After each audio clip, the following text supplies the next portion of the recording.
So Abdul El-Sayed is doubling down on his push to tax the wealthy. Billionaires don't make their money off of their labor. That, I think, is where you head off. Billionaires that make their money off their money. So if you have $1 billion, your billion makes another 100 million. That's not the fruits of your labor. That's just the fruits of your money making money. I think it's okay. Like if we tax you at 7%, you're still gonna make what, a cool $30 million off your $1 billion? I think it's okay. The question ultimately is, do you want to drive on good roads, or would you rather have a billionaire make a second billion? But there could be one big hurdle standing in its way: the Constitution. Fox News contributor, George Washington University law professor, Jonathan Turley. I'm sure, Professor, this is something that you're teaching in Constitution 101, Article 1, the powers of Congress, which is the tax. But he doesn't just want a tax. He wants it to be on your income as well.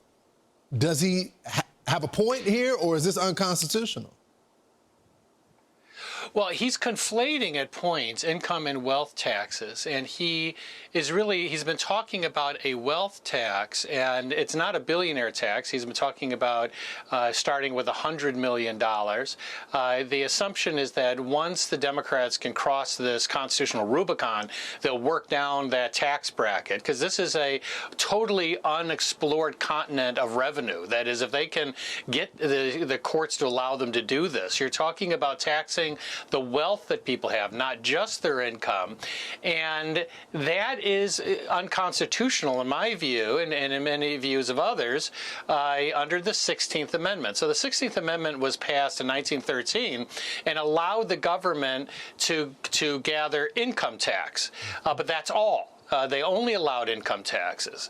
Now, what the wealth tax is to tax you on things that you own. So you've already paid taxes on what you earned, and then you use that to buy stuff. And people like Elizabeth Warren and others are saying, no, we want to tax the stuff that you bought. We want to tax your go after your house, your car, your boat. That is a big move for the Supreme Court to take. There's some people that believe that they can succeed. They can do that on the state level, but on the state level, it costs more than what you get in the wealth tax. California has, by some estimates, lost as much as $2 trillion just by the threat of a wealth tax. Well, Professor, there's a legal argument, and then there's also just the facts of who's paying what. And people are often astonished when they look at the numbers.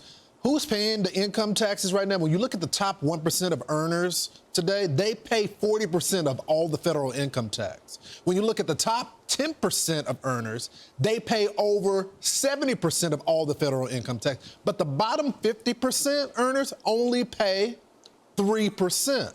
So I guess the question is, what is the fair share? No, that's right. I talk about this in my book, Rage in the Republic, as part of the eat the rich politics that we've seen going back to ancient Athens. You know, this is a very popular move. In fact, what El-Sayed is doing is trying to be the Huey Long of Michigan. Huey Long in the 1930s had this share our wealth platform, every man a king. And he uses some of the same language that Huey Long used, this idea that it's really not their money, it's really our money. They really are not doing anything with it. And when he says, you know, their money is making money, you know, this is not their labor, it is really bizarre. That's called an investment. And by the way, you're taxed on that. So the profits you make off your investments, you're taxed already.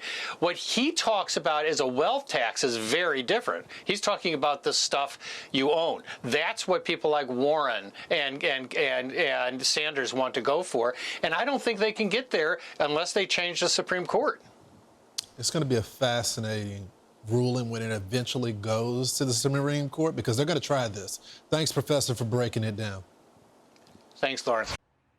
Be sure to like and subscribe for all the Fox News latest on YouTube, and catch full shows streaming now on Fox One.